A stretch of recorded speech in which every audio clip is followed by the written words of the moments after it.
Amazon जंगल की कहानी। Amazon जंगल की कहानी। अमेज़न का जंगल, हरे रंग का एक विशाल महासागर, सदियों से अनगिनत रहस्यों को अपने आंचल में समेटे हुए है। ये जंगल न केवल पृथ्वी के फेफड़ों के नाम से जाना जाता है, बल्कि यहाँ अनेक रोमांचक कहानियाँ भी जन्म लेती हैं। आज हम आपको ऐसी ही एक कहानी सुनाते हैं जो एक बहादुर लड़की, मीरा, और एक दुर्लभ गुलाबी डॉल्फिन की है। मीरा, एक 15 वर्षीय लड़की, अमेज़न के बाहरी इलाके में एक छोटे से गांव में रहती थी। उसका पिता एक मछुआरा था जो अक्सर नदी में मछली पकड़ने जाता था। मीरा को जंगल से गहरा लगाव था। वो अक्सर पेड़ों पर चढ़ती, जंगली जानवरों को देखती और जंगल की आवाज़ों को सुनती थी। एक सुबह मीरा का पिता मछली पकड़ने नहीं लौटा। गांव के लोगों ने उसकी खोज शुरू की, लेकिन कई दिनों तक कोई पता नहीं चला। मीरा हताश और चिंतित थी। उसे अपने पिता को ढूंढना था।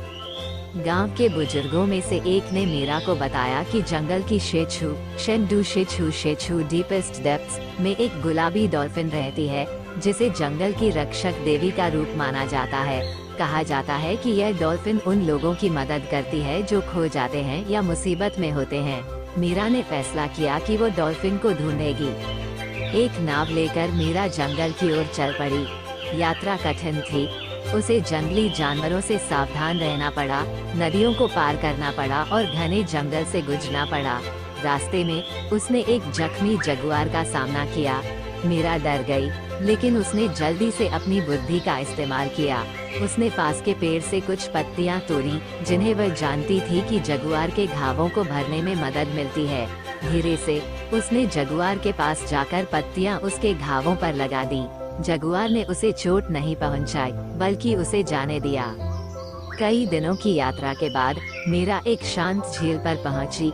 झील का पानी इतना साफ था कि वह झील के तल को देख सकती थी। अचानक एक चमकदार गुलाबी आकृति पानी से बाहर निकली। ये गुलाबी डॉल्फिन थी। मीरा मंत्रमुग्ध रह गई। उसने डॉल्फिन को अपने पिता के बारे में बताया और उससे मदद की गुहार लगाई।